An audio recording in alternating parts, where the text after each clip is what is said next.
on est arrivé, de toute façon, il y a déjà toute une population qui habitait le lieu, qui l'avait déjà investi. C'est une énorme chance pour nous, architectes, de travailler sur un bâtiment où les usages ont déjà été définis finalement en amont, mais de manière assez naturelle. En fait, personne ne leur a dit comment travailler. Et du coup, l'observation de l'activité qu'il y avait pu y avoir entre la cessation d'activité et ces nouveaux occupants, c'était un apprentissage pour nous qui nous a permis de développer le projet, et on n'aurait probablement pas pu le faire aussi bien si on n'avait pas eu cette observation en amont. On a gagné un concours à 2 têtes. Une des parties du concours, c'était un concours de maîtrise d'œuvre très traditionnel sur la construction de la nouvelle école des beaux-arts de Nantes.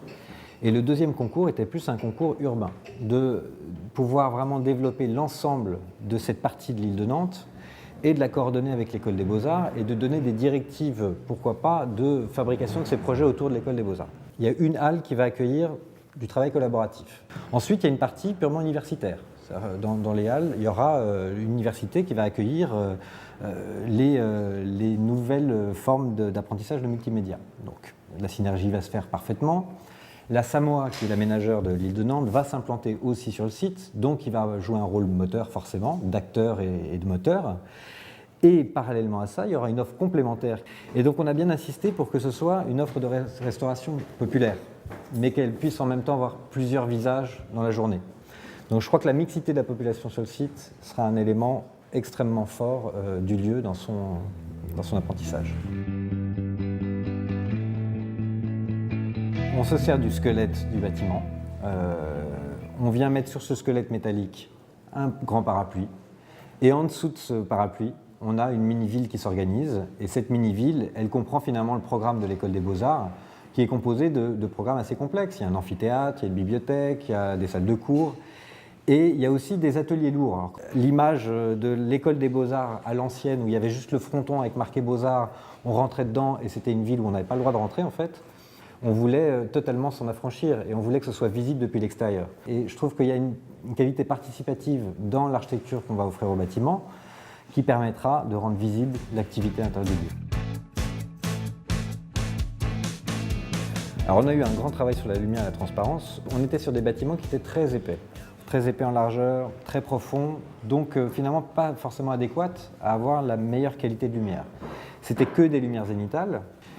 Et donc on a énormément travaillé sur la lumière, à déjà apporter dans une rue intérieure une sorte de crinière transparente qui va permettre de vraiment diviser le bâtiment en deux et du coup le désépaissir de moitié. Et on a travaillé sur un jeu de retravail des 4 façades, nord, sud, est, ouest, entièrement transparentes, pour permettre d'irriguer les ateliers en lumière. Je crois que dans l'ensemble du site Alstom, on a vraiment passé beaucoup de temps pour essayer de développer ces espaces qui accueillent des usages qu'on n'a même pas encore prédéfinis. Et c'est ça qui est très important. Et la seule manière de ne pas bloquer des fonctionnalités dans un bâtiment, c'est de réussir à trouver des espaces de liberté qui n'aient pas une fonction trop définie. Et ça, j'en suis convaincu.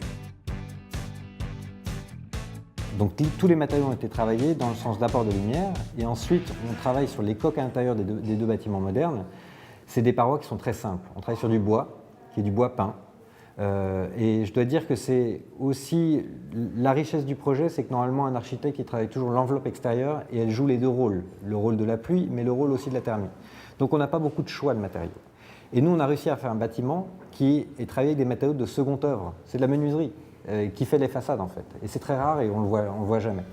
Donc on a ce parapluie transparent mais à l'intérieur on a des belles boîtes en bois qu'on n'aurait jamais pu mettre à l'extérieur parce qu'elles ne répondaient pas aux problématiques de pluviales, de pluie.